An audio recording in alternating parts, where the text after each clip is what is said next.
Hello friends, good afternoon. कैसे हो सब? और শুভ দুপুর বন্ধুরা, সবাই কেমন আছো? আমার বেঙ্গলি বন্ধুরা সবার রাত্রি রান্না হয়ে গেল না চলছে? আর আজকে কে কি বানিয়েছো বাড়িতে, সানডে স্পেশাল বাড়িতে? অবশ্যই লিখবে, কমেন্টস করবে। আজকে আমাদের বাড়িতে ছোটো মাছ এসছে, বড় মাছ এসছে। তো আজকে কি বানিয়েছি তোমাদেরকে দেখাবো। আর কে বাড়িতে খেতে পছন্দ করো, কে বাইরে খেতে পছন্দ করো, এটা লিখবে। যারা বাড়ির খাবার পছন্দ করো তাদেরকে অবশ্যই বলবো আমার রান্না তোমাদের কেমন লাগে, অবশ্যই লিখো কমেন্টসে। আর লাইক শেয়ার অবশ্যই করো। আজকে অনেক সবজি এসেছে, তো ভাবছি মানে তার মধ্যে ফুলকপি রান্নাটা আজ তোমাদের দেখাবো। এই ফুলকপি আজকে আলু দিয়ে ফুলকপি দিয়ে কষা হবে। তো সেটা আমি আজকে ফুলকপিটা একটু ভুনে তারপরে যেমন বানায় সেভাবে বানাবো।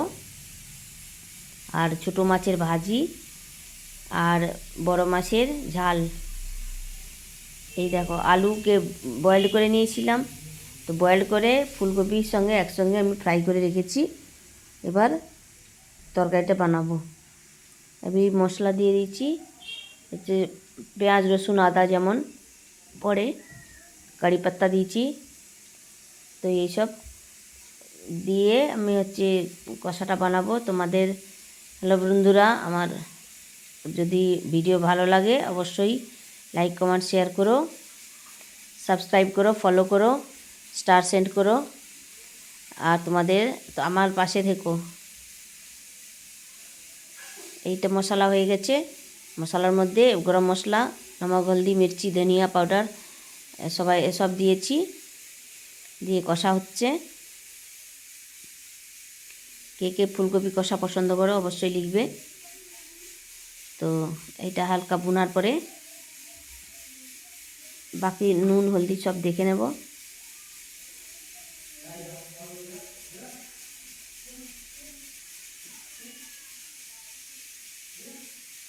হ্যালো বন্ধুরা, এবার আমি একটু একটু করে দুধ ঢেলে দিচ্ছি। তো এটা টেস্টটা ভালো আসে, সেই জন্য দুধ ঢেলে আমি কষাটা বানাচ্ছি।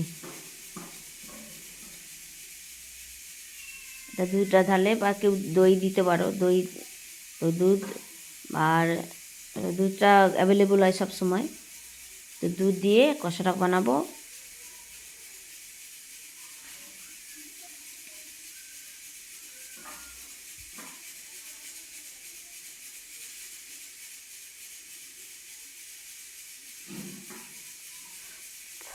এই দেখো আমার রান্না হয়ে গেছে, তোমাদের থালি দেখাচ্ছি। ভাত, মানে শসা, লেবু, লঙ্কা, তার সঙ্গে সাজিয়েছি ফুলকপির তরকারি কষা, আর এই ছোটো মাছ ভাজা, আর এটা বড় মাছের ঝাল। পেঁয়াজ বাটা দিয়ে, পেঁয়াজ আদা রসুন এসব দিয়ে বেটে আমি বড় মাছের ঝালটা করেছি। আর তোমাদের কে পছন্দ করো মাছের ঝাল,